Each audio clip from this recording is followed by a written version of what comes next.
No nākamā gada sākuma eiro kļūs par Latvijas valūtu. Tāpēc ar Eiropas komisijas un finanšu ministrijas atbalstu Latvijas tūri Rīgā sāk ceļojošā izstāde Eiro mūsu valūta.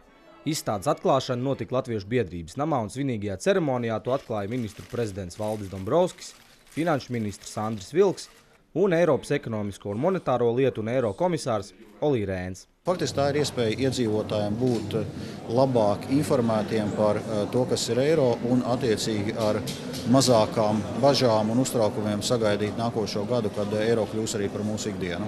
Tā ir tāda laba iespēja iepazīt vienkopas informāciju, kā daudzas valsts šim procesam gājuši cauri, 17 valstis.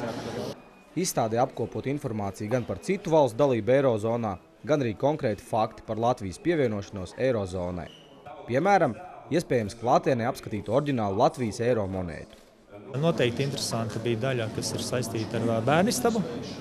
Manuprāt, tā ir tiešām ļoti tāda interesanta vieta, kur bērniem varētu patikties, jo viņi krāsaina, viņa parāda visu Eiropu un pie reizes tur zemziņā var daudz lietas iemācīties.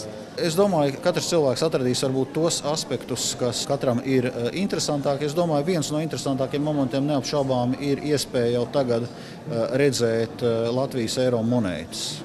Izstāde būs apskatāma Rīgā, Daugavpilī un Liepājā līdz pat eiro ieviešanai Latvijā. Izstādes apmeklējums ir bezmaksas. Atbildes uz visiem jautājumiem par eiro meklējiet mājaslapā www.eiro.lv vai zvanot pa bezmaksas tālruni 800 3000.